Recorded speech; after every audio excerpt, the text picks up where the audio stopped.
I was 13 years old and I was walking home with some of the guys from the neighborhood, some of my friends that we played with. And this day was a cold, cold day in Jersey, cold winter day.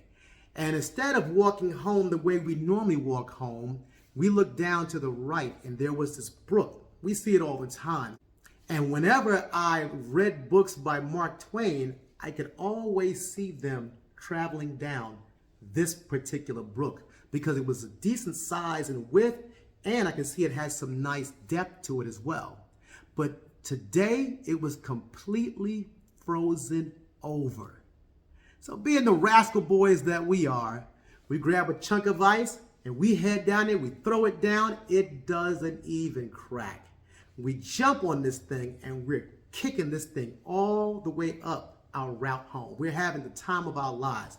We're playing Pele and everything else from soccer. We're having fun. And we get close to where we normally turn off and walk. And that brook becomes a nice sized pond that has an overpass that goes over it a little ways down. And that chunk of ice goes out a little bit further and I'm running out to get it. The next thing you know, I hear a crack and I am completely submerged underwater. And I'm hoping that maybe I can stand up in this water. And within a couple of seconds of waiting, I realize my feet have yet to touch the bottom. And the water is freezing cold. And the first two things I can think of was, whatever you do, don't open your eyes. It could probably freeze your cornea, or some of the shards of ice might get in your eye. And number two, hold whatever little breath you have in your system. And I'm sitting there waiting. Hopefully I can touch this bottom. I'm not touching this bottom at all. But I can see hazy light up top and a bright light coming straight down. And it dawns on me, this is probably where I broke the ice. And with everything I have, without even thinking about it, I push out, kicking as hard as I can, and I'm swimming up and my hands come out. And I know that whatever I gotta do, I gotta hold myself up on the hard ice. So I slam my elbows down immediately. I needed to figure out, how am I gonna get out of here? In a split second, I saw three things. The first thing I saw was the bank directly in front of me, about maybe 20, 25 feet away, but nothing but pure hard ice going toward the bank. I looked to the left, I could see the overpass. And underneath the overpass, the water is running free as it comes from underneath the ice. And I think that ice has to thin out along that way. And to my right, I can see all the guys' faces helpless, not knowing what to do. The only thing I could think of is I got to make it home. And every instinct in me yelled, chop and swim. Chop and swim. And that's all I could hear. Chop and swim. Chop and swim. And I'm doing that. And not once while I'm hearing this and feeling this did I ever think chop and swim till you get tired. It's just chop and swim. And I don't know how I made it, but somehow I made it right at the angle of being underneath the bridge where the ice thinned out and at the bank. I had to walk from underneath the bridge to the opening to where I could possibly climb out.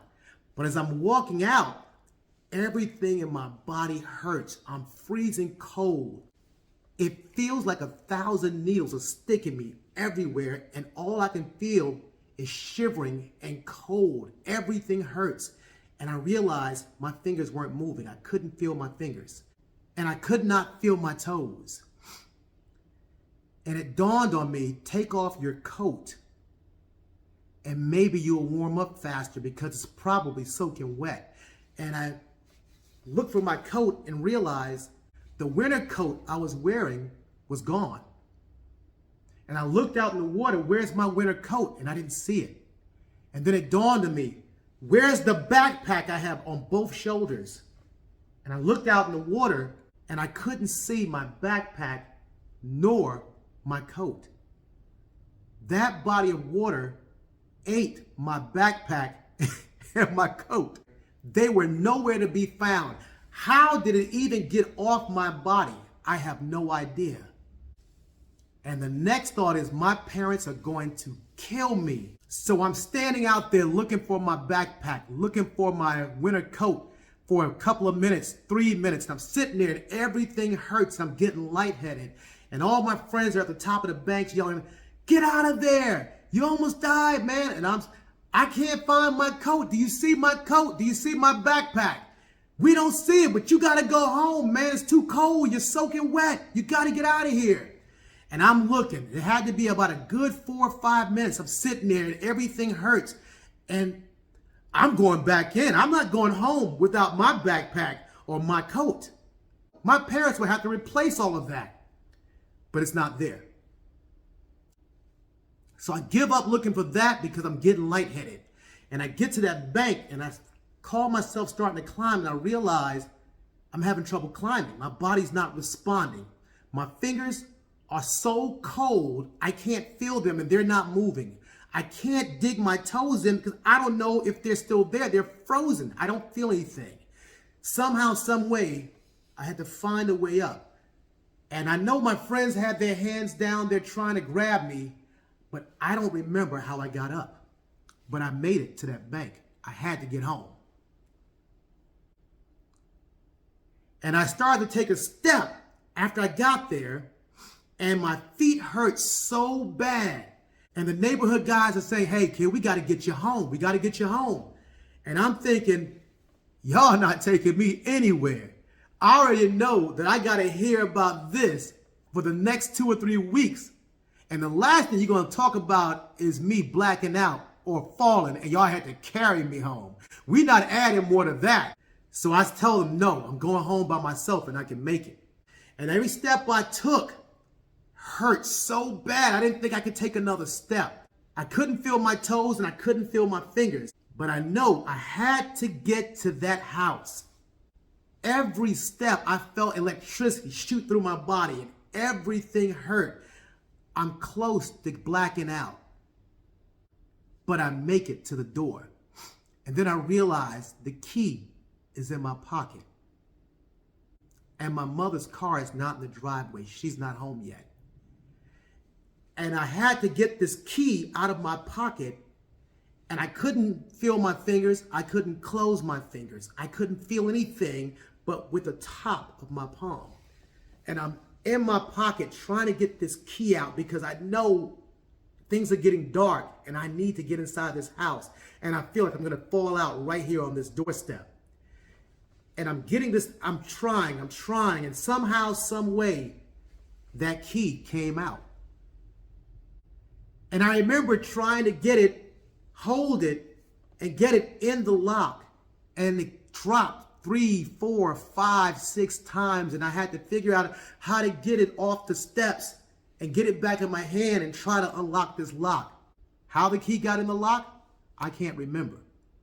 All I know is that I had to get inside there because inside there was warmth. Inside there was warm food and warm drink. And inside there were people that would ensure that I would make it through.